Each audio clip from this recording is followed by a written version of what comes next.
जब भी यहाँ के व्यवसायियों की बिज़नेस कंसल्टिंग के दौरान हम लोग उनसे बात करते हैं या उन्हें समझाते हैं कि उनके बिज़नेस के लिए वेबसाइट ज़रूरी क्यों है, तो जो सबसे ज़्यादा सामने से एक समस्या आती है वो ये आती है कि मैंने तो वेबसाइट बनवाई थी पर मुझे उससे कोई फ़ायदा नहीं मिला, इसलिए मैंने उसे बंद कर दिया।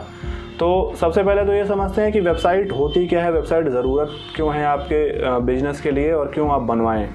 तो वेबसाइट मेनली एक आपका डिजिटल कैटलॉग है। जो भी आप कैटलॉग अपने शॉप पे रखते हैं, एक जहाँ पे ग्राहक जाता है तो आप उसे दिखाते हैं, अपने बिज़नेस के बारे में जानकारी देते हैं, मुंह से देते हैं या फिर कोई भी एक प्रिंटेड मटेरियल रखे रहते हैं जिससे आप उसे अपने बिज़नेस के बारे में बताते हैं। तो ये माध्यम, इसको तो ऑफलाइन माध्यम कह देंगे। इसी को अगर ऑनलाइन कर देते हैं या एक डिजिटल माध्यम बनाते हैं तो उसका काम करती है वेबसाइट।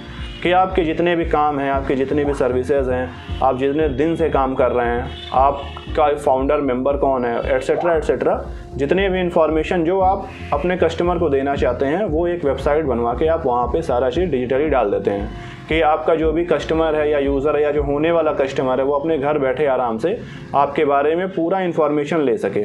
तो पहला काम तो वेबसाइट का ये हो गया कि आपके बारे में इन्फॉर्मेशन पूरी दे सके आपके कस्टमर को। दूसरा चीज़ है कि अब मान लीजिए कि आपके बिजनेस के बारे में सारा इन्फॉर्मेशन आपके कस्टमर को मिल गया है। अब वो आपके काम से, आपकी सारी चीज़ों से काफ़ी इम्प्रेस हो चुका है और अब वो कन्वर्जन के मोड में है। तो उसे आपकी सर्विसेज चाहिए, आपकी 10-12 जो भी सर्विसेज हैं उसमें से एक सर्विस उसे लेनी थी और आपके काम को देख के वो एकदम इम्प्रेस हो चुका है। तो वो आपके वेबसाइट से इंक्वायरी करता है कि इंक्वायरी करने के बाद आप उससे कांटेक्ट करें। तो आप वो इंक्वायरी किया तो ये एक तरीके से लीड आपको मिल गई कि आपके वेबसाइट पे एक आदमी आया, उसने इंक्वायरी की, आपके पास एक लीड चली गई। अब वो लीड को आप फुलफ़िल कैसे करते हैं, कैसे मैच्योर करते हैं, कैसे आप बात करते हैं, ये सारी चीज़ें आप ऑफलाइन मोड पे करते हैं। तो वेबसाइट का सिर्फ इतना ही काम है कि वो आपके बारे में इन्फॉर्मेशन दे, आपका जो क्लाइंट है, आपका जो कस्टमर है वो इम्प्रेस हो और आपके पास इंक्वायरी कर दे। इसके बाद का सारा काम आपके ऊपर डिपेंड करता है। तो ये हो गया एक वेबसाइट का काम। अब वेबसाइट आपने जिनसे बनवाया था और उसे बंद करना पड़ गया तो इसके कई रीज़न हो सकते हैं। जैसे आपने जिनसे बनवाया था, हो सकता है कि उन्होंने इन्फॉर्मेशन उतना अट्रैक्टिव तरीके से ना डाला हो, उस वेबसाइट में जो डिज़ाइन यूज़ किए गए हों या जो बैनर्स यूज़ किए गए हैं वो इतने अट्रैक्टिव ना हो कि काम आपका बहुत बेहतर है। देखिए, आप हो सकता है काम आप काफ़ी अच्छा कर रहे हो, काफ़ी साल से कर रहे हो, लेकिन वो चीज़ डिजिटल माध्यम से आपने अपने कस्टमर को डिलीवर नहीं कर पाया। कि हमने, जैसे फॉर एग्जांपल आप 20 साल से काम करते हैं और आपने कहीं पे अभी वो मेंशन नहीं किया कि 20 साल से आप काम करते हैं, तो आपका यूज़र कैसे जानेगा कि आप इतने पुराने या इतने अनुभवी हैं। तो वो देखा तो इन्फॉर्मेशन पूरा, पर आपको इंक्वायरी नहीं किया। तो सारी चीज़ों का ध्यान रखना पड़ता है। एक वेबसाइट बनाना काफ़ी कठिन काम है, उसमें सारी चीज़ों का ध्यान रखना पड़ता है कि आप जो इन्फॉर्मेशन दे रहे हैं वो सामने वाले को क्या एकदम अच्छे तरीके से डिलीवर हो रहा है या नहीं हो रहा है। उसे ईज़ी ऐसे लैंग्वेज में लिखें कि आपके जो टारगेट कस्टमर हैं उन तक वो एकदम आसानी से पहुंच जाए। उसके बाद दूसरा चीज़ जो ध्यान देने वाला है कि उसमें डिज़ाइंस ऐसी रहें। अब जैसे मान लीजिए कि इस तरीके से समझते हैं कि आपने अपना शॉप ओपन किया, शोरूम ओपन किया, उसका इंटीरियर काफ़ी अच्छा बनवाया, पैसे खर्च किए 20 लाख 25 लाख जितने भी XYZ अमाउंट आपने खर्च करके एक बहुत शानदार इंटीरियर बनवाया। वेबसाइट में आपने पैसे नहीं खर्च किए या पैसे बचा लिए थोड़े बहुत कि उसकी क्या ज़रूरत ही है ये सोच के। तो अगर मान लीजिए कि एक ऑफलाइन मार्केट को बनाने के लिए आपको 25 लाख लगते हैं तो डिजिटल में भी आप इन्वेस्टमेंट करिए ताकि वो वेबसाइट भी उस लेवल की बन सके। अगर 25 लाख के इंटीरियर को दिखाना है, अच्छे ढंग से दिखाना है, तो डिज़ाइन भी उस लेवल की बनानी पड़ेगी। तो या तो आप पैसे उस जगह पे इन्वेस्टमेंट नहीं किए होंगे या बनाने वाला इस तरीके से ना बना पाया होगा कि उस चीज़ को डिस्प्ले कर पाए।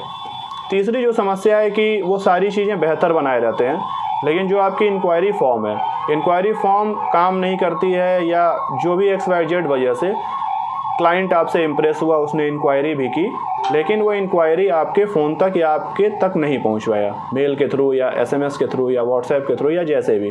तो आपको तो लग रहा है कि आपके सारे डिटेल्स अच्छे पड़े हुए हैं, क्लाइंट को लग रहा है कि उसने इंक्वायरी भी कर दी है तो सामने वाले तक तो पहुंच ही गया होगा। तो यहाँ पे कम्युनिकेशन गैप जो हुआ, आपको लग रहा है कि सारी चीज़ें हम तो दे ही रहे हैं तो इंक्वायरी क्यों नहीं आ रही है, और क्लाइंट को लग रहा है कि हम इंक्वायरी तो कर ही दिए, सामने वाला फ़ोन क्यों नहीं कर रहा। तो एक छोटी सी गलती सिर्फ उसमें ये रहती है कि इंक्वायरी फॉर्म जो है आपका वो काम नहीं करते रहता है। तो ये सारी चीज़ें छोटी छोटी ध्यान देने वाली होती हैं। तो शायद इस वजह से आपकी वेबसाइट आपको फ़ायदा नहीं दे पाई होगी और आपने ये सोचा होगा कि मेरी वेबसाइट हमको फ़ायदा नहीं दे रही है। तो आपकी वेबसाइट आपको फ़ायदा दे रही थी या नहीं दे रही थी, ये तो डिफरेंट बात है। आपने जिनसे बनवाया वो वेबसाइट आपको फ़ायदा नहीं दे रही थी, ये दूसरी बात है। तो आप ये मत कहिए कि मैंने वेबसाइट बनवाया था, फ़ायदा नहीं मिला इसलिए मैंने बंद कर दिया। आप एक अच्छी वेबसाइट बनवाइए। आप कोडजेस्चर के पास आएंगे तो हम उन सारी बातों का ध्यान देते हैं। हम एक चेकलिस्ट पूरी बनाते हैं 15 से 20 चीज़ों की कि कंटेंट सही से पढ़ा है, जो भी डिज़ाइंस हैं वो डिज़ाइन सही से पढ़ी हैं या नहीं पढ़ी हैं, जो भी इन्फॉर्मेशन कंपनी के बारे में था वो सही से गया या नहीं गया, फाउंडर मेंबर जो हैं उनके बारे में जो डिटेल्स हैं वो सही से गई हैं या नहीं गई हैं, जिस समय वो चीज़ें फाउंड हुई हैं, जो बिज़नेस आपका वो सही से गया, या सारी चीज़ें इंक्वायरी फॉर्म काम कर रही है या नहीं कर रही है। तो ये सारी चीज़ें जब चेकलिस्ट हो जाती हैं और पूरा अप्रूव हो जाता है कि हाँ सारी चीज़ें ढंग से काम करें, तभी हम लोग अप्रूव करते हैं।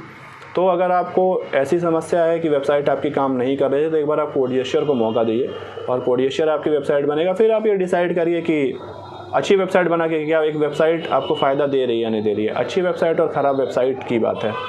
तो अच्छी वेबसाइट बनवाइए और फिर आप देखिए आपके बिज़नेस को वो बेनिफिट दे रहा है या नहीं दे रहा है। तो आप नीचे दिए हुए नंबर पे कांटेक्ट भी कर सकते हैं, हम डिस्क्रिप्शन में या कैप्शन में वो कांटेक्ट डिटेल डाल देंगे। अगर आपके बिज़नेस के लिए आपको वेबसाइट की ज़रूरत है या किसी भी तरीके के डिजिटल प्रमोशन की, या कुछ भी नहीं बनवाना चाहते हैं, आपको सिर्फ IT या डिजिटल के कंसल्टेशन की भी ज़रूरत है, तो भी आप उस नंबर पर कॉल करके पूछ सकते हैं कि हम बिज़नेस को डिजिटली कैसे बढ़ा सकते हैं। उसके लिए कोई चार्जेस नहीं लगते हैं, हम फ्री ऑफ कॉस्ट उस चीज़ का कंसल्टिंग करते हैं। आप काम किसी से भी कराना चाहते हैं, आप किसी से भी करा रहे हो तो आप उनसे कराइए।